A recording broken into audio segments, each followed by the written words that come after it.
अभी हमारे पास last week एक रिक्वायरमेंट आई थी जिसमें हमें एक बहुत बड़ी लार्ज CSV फाइल थी जो अराउंड 45 GB की थी। उसको हमें अपने पास रीड करना था। वो जो CSV फाइल थी 45 GB की, उसमें अराउंड 145 150 के करीब कॉलम्स थे।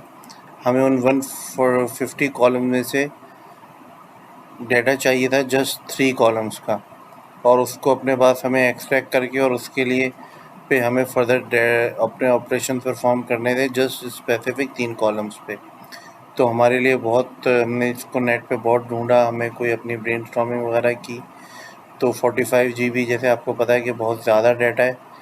तो ये कहीं भी हम इसको कोई हमें तरीका नहीं मिल पा रहा था कि हम किस तरह से इसको रीड करें। वो मैं आउट ऑफ मेमोरी के इश्यूज आ जाते थे। तो बहुत सर्चिंग के बाद हमने जब इसको बहुत इसको ईगरली देखा तो हमें पता चला कि पाइथन में हम डास्क डॉट डाटा फ्रेम यूज़ करते हैं बहुत ज़्यादा ह्यूज फाइल्स को रीड करने के लिए। तो हमने फिर स्पेसिफिकली जब हमें एक हिंट मिला कहीं से कि एक लिंक के थ्रू कि भाई आप डास्क डॉट डाटा फ्रेम यूज़ कर सकते हैं, तो फिर हमने ये अपनी क्यूरी सबमिट की चैट जीपीटी को कि हम इसको किस तरह से यूज़ कर सकते हैं। तो हमारी रिक्वायरमेंट ये थी कि भाई हम वही 45 GB की सोर्स फाइल में से जिसमें 150 कॉलम्स हैं, हम 2 या 3 कॉलम अपने पास एक नई CSV बनाएं, अपने पास उन कॉलम्स में डंप कर लें डाटा, और रोज़ वही होंगी बस सोर्स वाली, लेकिन फील्ड्स बस कम होंगी, कॉलम्स कम होंगे, क्योंकि हमें सिर्फ 3 से ही काम करना था। तो हमें अब डेफिनेटली जो हमारी रिजल्टेंट CSV बनेगी उसका साइज़ भी कम होगा। तो फिर हमने इसको डास्क डॉट डाटा फ्रेम के थ्रू अचीव किया। ये बहुत ही अच्छा फीचर है और बहुत ही हमारे लिए यूज़फुल रहा।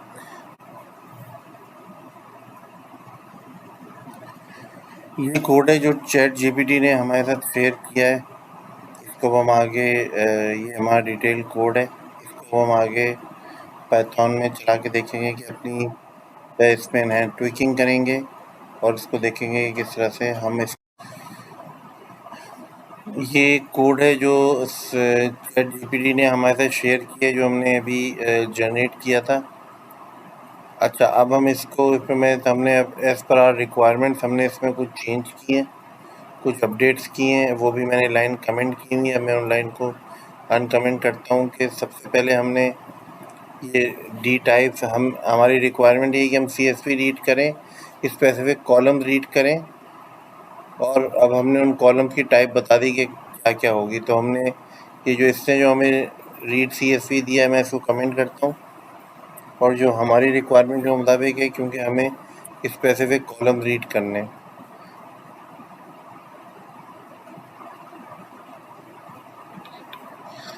ये मैं इसको भी कमेंट कर देता हूँ, अनकमेंट किया, इसको भी अनकमेंट कर दिया।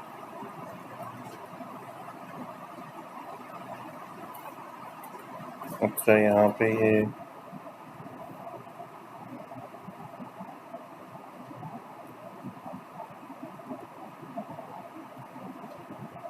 अच्छा, अब हमने इसको अपडेट कुछ इस तरह किया है कि हम रीड CSV कर रहे हैं। जो content डॉट CSV हमारी 45 GB डाटा है, इसमें हम इसे कह रहे हैं कि आप 150 कॉलम्स में से ये स्पेसिफिक कॉलम रीड करो। इस पर कॉलम्स कौन कौन से, account ID, last name, first name, user ID और ईमेल एड्रेस, क्योंकि हमें इनकी बेस पे अपनी डाटा मैनिपुलेशन करनी है हमारी फर्दर रिक्वायरमेंट्स में। तो हमने इसको ये शेयर कर दिया। अब इससे हमें जो अब हमें क्या करना है, इसको एक CSV में राइट करना है। तो चैट जीपीटी ने जो हमें दिया था वो इसी का to_CSV फंक्शन था, जो न्यू CSV फाइल में राइट कर रहा है। हमें करना ये था कि ये इसको जनरेट करता है मल्टीपल फाइल्स में।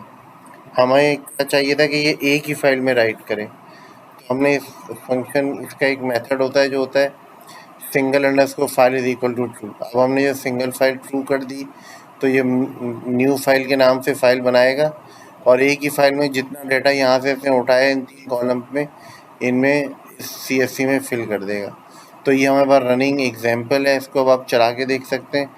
और हमारी इससे बहुत ही ज़्यादा, जो हमें इनिशियली लग रहा था कि हमारी रिक्वायरमेंट हम फुलफ़िल नहीं कर पाएंगे, लेकिन इससे हमारी रिक्वायरमेंट फुलफ़िल हुई और हमने अगला स्टेप हमारा ये था कि ये न्यू फाइल में जो भी डाटा है इसको हम एसक्यूएल सर्वर में ले गए थे और फिर उससे हमने अपनी कैलकुलेशंस करके उनको दोबारा जो है यूज़ कर लिया था।